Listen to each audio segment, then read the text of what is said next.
This is Meera Gupta, your English teacher, and today in this video I am going to explain the detailed chapter of class 11th. We are not afraid to die if we can all be together by Gordon Cook.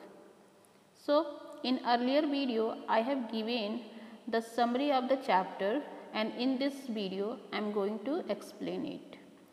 For this you must keep your book in front of you and look here carefully and try to understand it.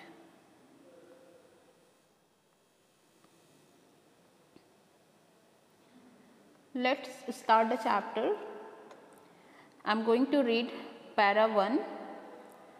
In July 1976, my wife Mary, son Jonathan 6, daughter Suzanne 7, and I set sail from Plymouth, England to duplicate the round-the-world voyage made 20 years earlier by Captain James Cook.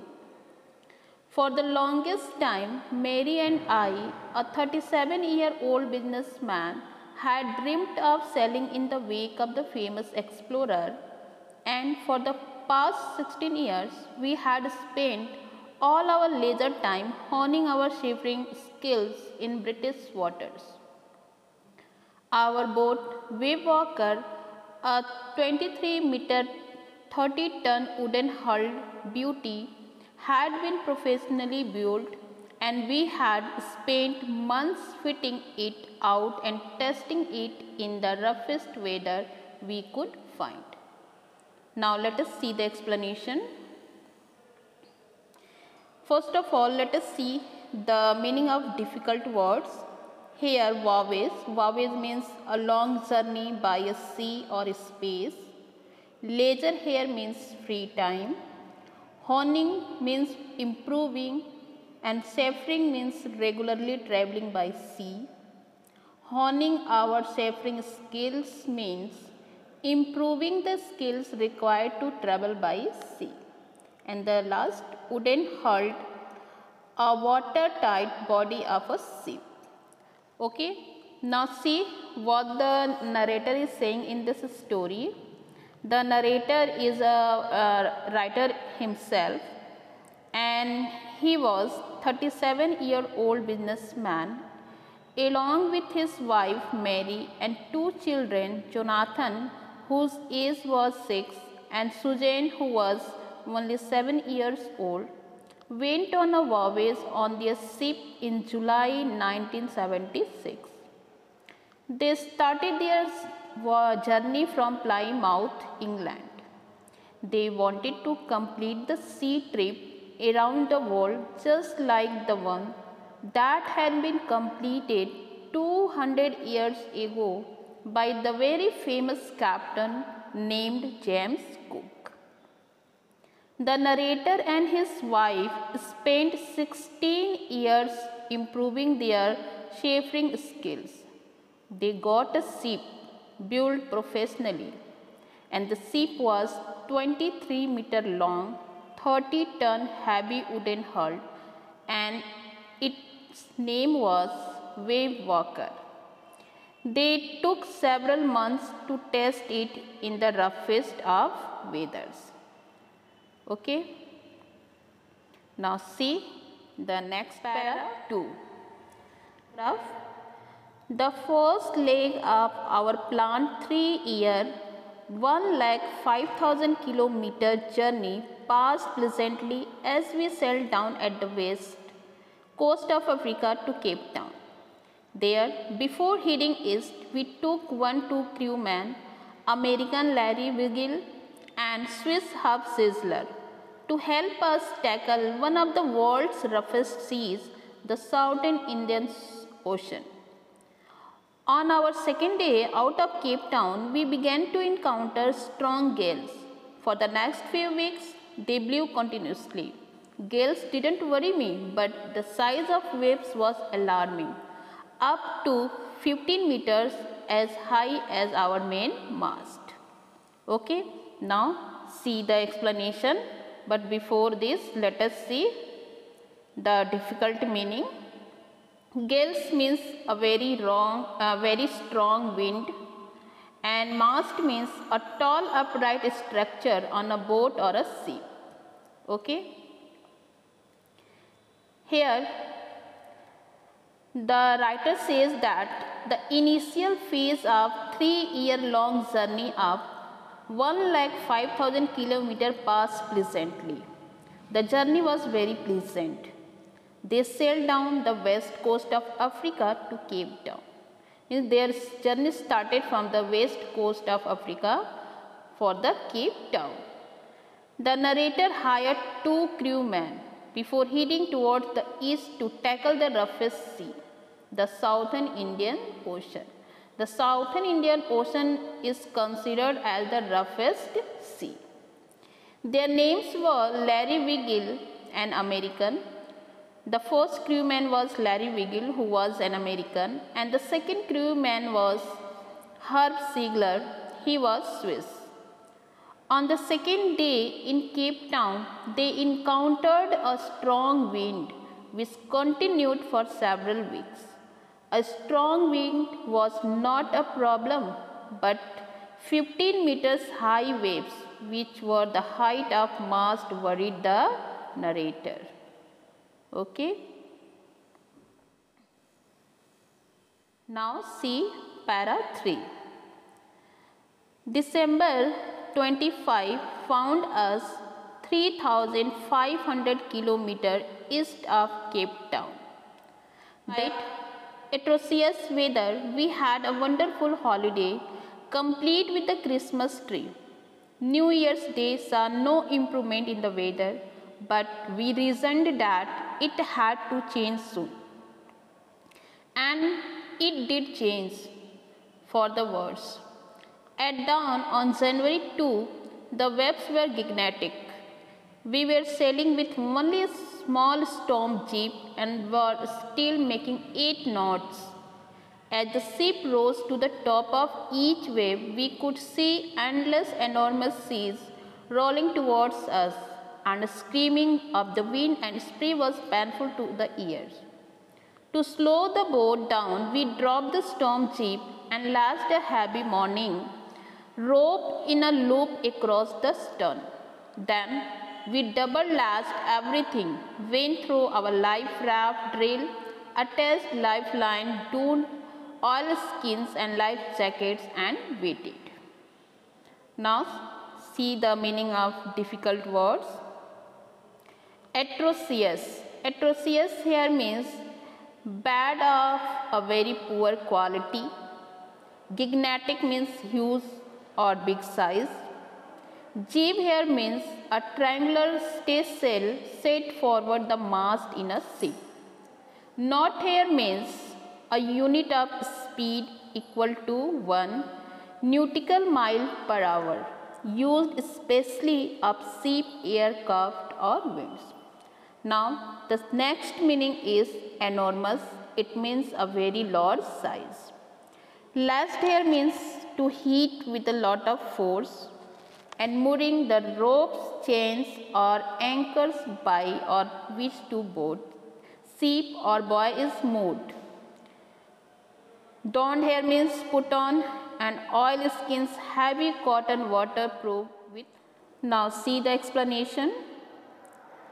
On December 25, they had travelled 3,500 km east of Cape Town. They celebrated Christmas together despite the bad weather. The weather remained the same till New Year's Day, but they hope for it to change soon. And definitely the weather changed, but the weather became very worse. On the early morning of January 2nd, the waves were very huge. They were sailing with a small storm jeep at a speed of 8 knots. When the ship was sailing with the huge waves, they could see the huge sea in front of them. The noise of the waves and strong winds was very painful for the ears.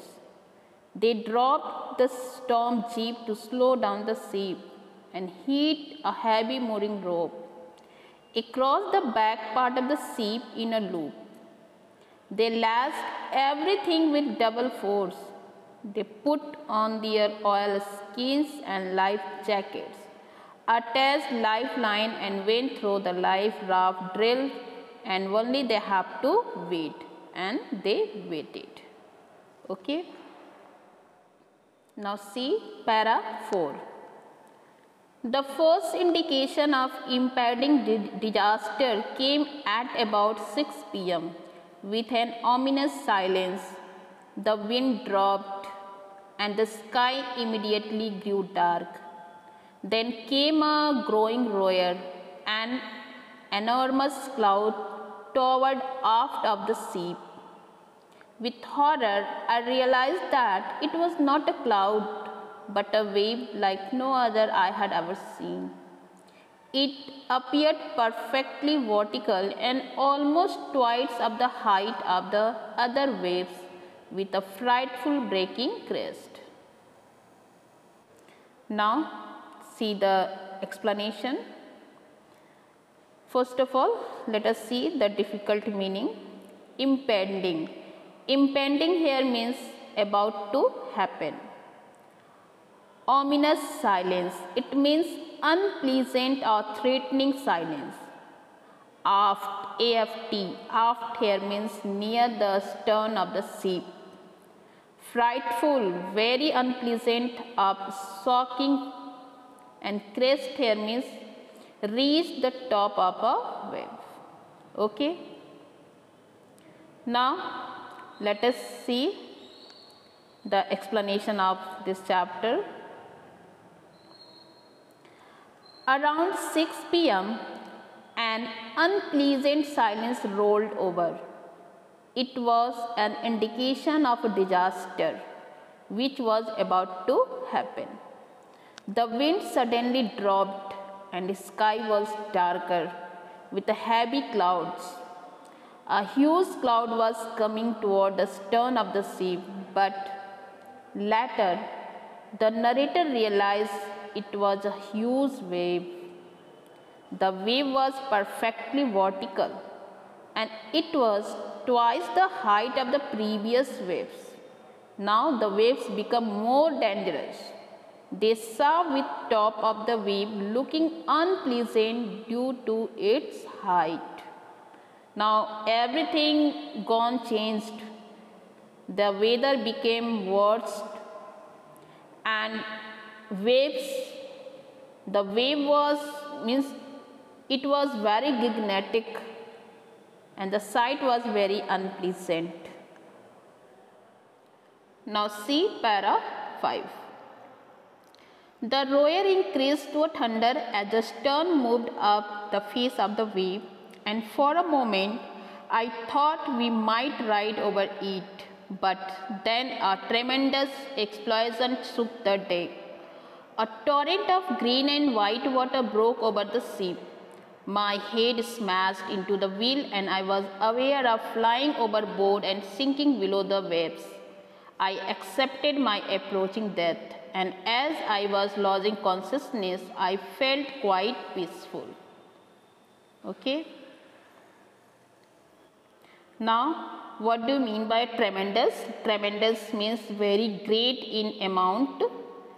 Shook here means vibrate. Deck here is a floor of ship. Torrent, it means a fast moving stream of water, and smash, shatter or violently broken. Okay, now let's see the explanation of para 5. Here in this para, the writer is saying that the thunder increased and the wave moved the stern up. They thought that it would not do any damage, but a huge explosion vibrated the deck. A strong moving stream of green and white water broke over the ship. The narrator's head smashed in the wheel of ship. He flew overboard and sank below the waves. The narrator accepted that his death was approaching and started losing his consciousness, and he felt quite peaceful. Why quite peaceful? Because of unconsciousness. He became unconsciousness, and during this period he felt quite peaceful. Now let us see para 6. Unexpectedly, my head popped out of water. A few meters away, wave walker was near capsizing, her mast almost horizontal. Then a wave hurtled up upright. My lifeline jerked taut. I grabbed the guard's rails and sailed through the air into wave walker's main boom. Subsequent waves tossed me around the deck like a rag doll. My left ribs cracked, my mouth filled with blood and broken teeth.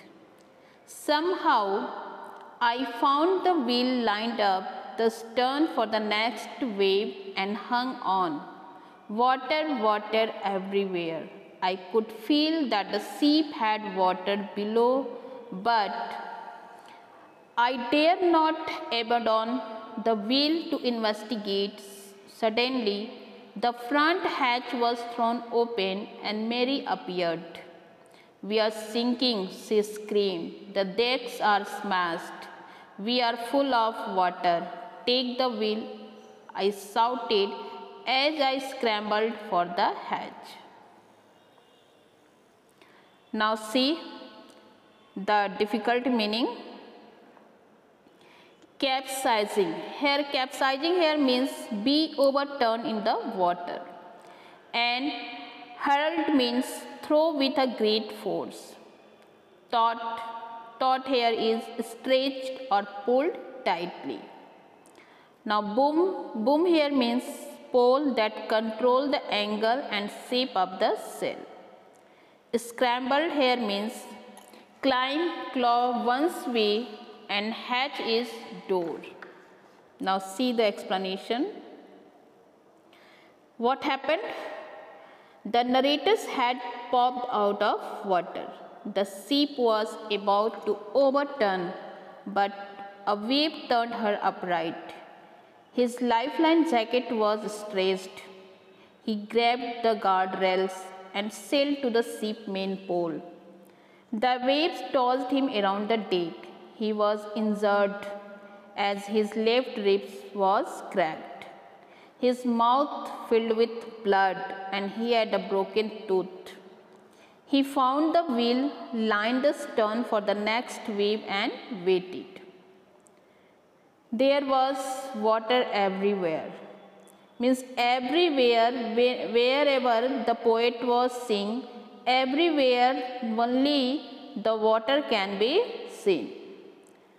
Water, water everywhere. The narrator could feel water below the ship, but he didn't leave the wheel alone. Suddenly, the front door opened and his wife, Mary, came screaming that they were sinking. She said, "The decks are smashed. We are full of water." The narrator handed her the wheel and climbed towards the door. Now see the next para. Para 7. Larry and her were pumping like madmen. Broken timbers hung at crazy angles, and the whole starboard side inwards. Clothes, crockery, charred tins and toys lost about in deep water. I half swam, half crawled into the children's cabin. "Are you all right?" I asked. "Yes," they answered from the upper bunk. "But my head hurts a bit," said Sue, pointing to a big bump above her eyes. I had no time to worry about bumped heads. After finding a hammer, screws and canvas, I struggled back on deck with the starboard side based open. We were taking water with each wave that broke over us. If I couldn't make some repairs, we would surely sink. Okay. Now see the explanation of this chapter. Let us see the difficult word. Timbers here means wood board used in building of a ship. Starboard here means side of a ship which is on the right side when one is forcing forward. Sloshed here means move through liquid with a splashing sound, and barged here means strike hard or hit.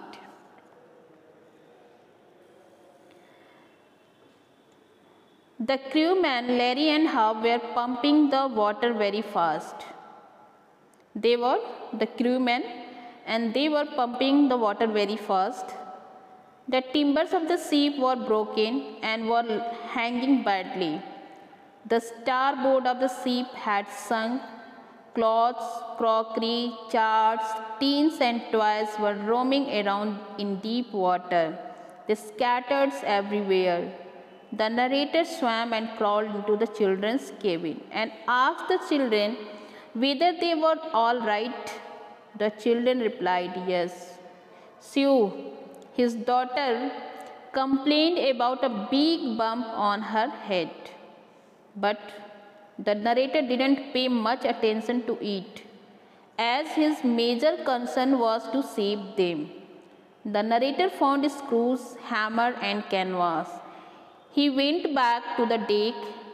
The broken starboard side was letting so much water in, and if the narrator could not fix the problem, they would all sink in the sea. Okay. The next para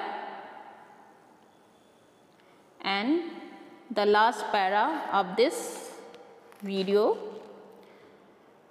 Somehow I managed to stretch canvas and secure waterproof hatch covers across the gaping holes. Some water continued to stream below, but most of it was now being deflected over the side. More problems arose when our hand pumps started to block up with the debris floating around the cabin and electric pumps short-circuited. The water level rose threateningly. Back on the deck, I found that our 2 spare hand pumps had been wrenched overboard. Along with the forestay, sail, the jeep and dignities and the main anchor. Then I remembered we had another electric pump under the chart room. I connected it to an out pipe and was thankful to find it worked. Now see the difficult meaning. Deflected. Deflected here means turn aside. Canvas, it is a strong unbleached cloth. Debris here means rubbish. Wrenched means pull suddenly or removed. Forestay here is a rope to support ship's foremast. Now see the explanation.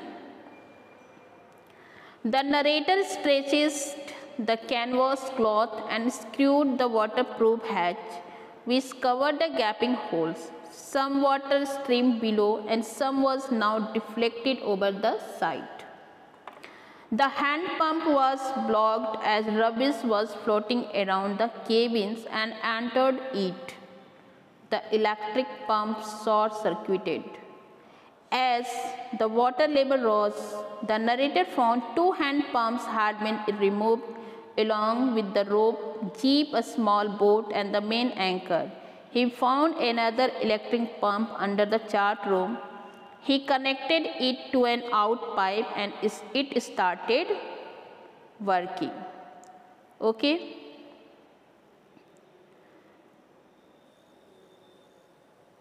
Now, only here in this video till para 8 you have to read. In next video I will continue explaining the next para. Till then, take care. Goodbye.